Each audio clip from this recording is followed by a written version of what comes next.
In the heart of Mumbai, Messina Hospital is thriving. Spanning an 8-acre campus, it's a bustling multi-specialty center that recently performed the city's first heart transplant and remained fully operational through 2 global pandemics.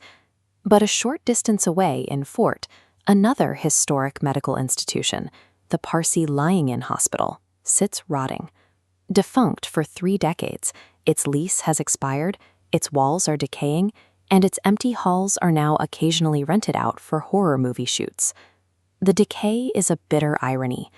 Built in 1895, this hospital was established by leading Parsi philanthropists to provide safe childbirth in an era of high maternal mortality.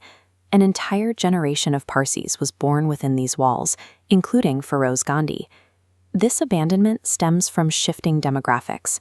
The Parsi population in India has experienced a steep long-term decline due to low birth rates and outward migration.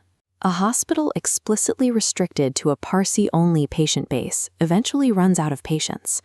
By the late 1980s, this 17,000-square-foot facility often operated with only a single patient inside. Faced with an empty building, the hospital's managing committee tried to partner with Crimson Health Ventures to redevelop the site into a 100-crore orthopedic center.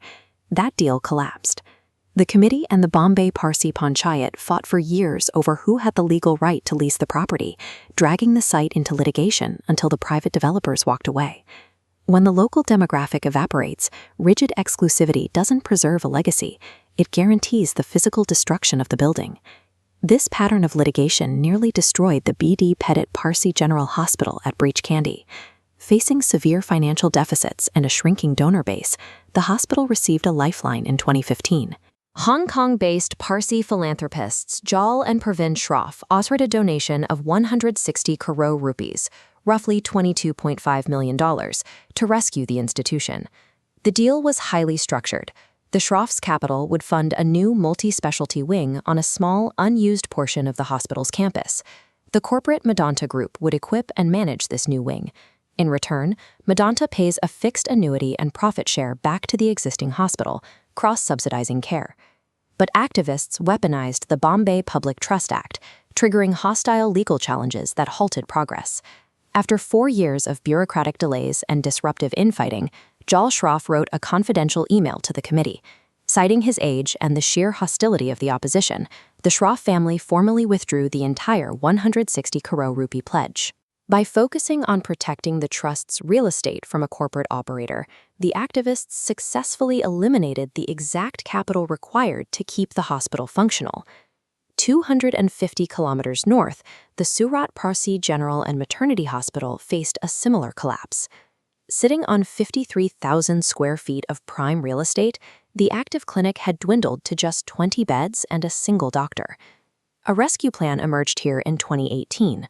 Following a proposal by a local Parsi youth, Tata Trusts offered a 115 crore rupee revival package. The plan would construct 2 new buildings, expanding the facility into a 100-bed multi-specialty hospital with modern diagnostic labs and ICUs managed by professionals. The local hospital management met this offer with apathy. They failed to submit basic architectural or structural stability reports required for the project. Instead, they published their own 50 crore rupee centenary plan in early 2020, a project that has yet to begin construction.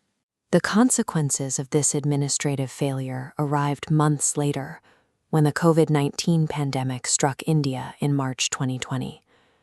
The decaying Surat hospital lacked the funds, modern infrastructure, and basic medical equipment to stay open. It was forced to shut its doors exactly when medical care was needed most. With their community hospital shuttered and no intensive care beds available, local Parsi patients died before they could secure treatment in other facilities. In Surat, the stubborn refusal to modernize trust mandates turned a legal dispute into a preventable medical catastrophe. There is a working alternative to this decay. You can see it in the institutions that survived the demographic collapse, specifically the D.N.Mehta Sarvajanic Hospital in Navsari. D.N.Mehta was founded in 1915 as a humble 32-bed maternity home exclusively for Parsis. By the mid-20th century, it faced the same demographic pressures as the ruined hospitals in Bombay and Surat. This chart overlays the two forces at play. On the horizontal axis are the fixed operating costs of modern equipment and ICUs. Overlaid against them is the shrinking Parsi patient base. The red gap represents the widening financial deficit an exclusive model cannot bridge. To survive, the trustees of D.N.Mehta abandoned their exclusive mandate. In 1968, they opened their doors to all communities. That decision allowed them to transform from a failing maternity clinic into a 136-bed multi-specialty facility, complete with a modern neurosurgery department funded by international donations. Serving the cosmopolitan public generates steady patient volume. That volume creates the revenue necessary to fulfill the Trust's original philanthropic mission. In just 9 months of 2021, the hospital used its general revenue to provide free treatment to 358 Parsi patients and subsidize care for 241 more. Navsari provides a template that is already working. Saving these century-old institutions from becoming haunted ruins requires separating charitable goals from outdated restrictions and opening their doors to all of humanity.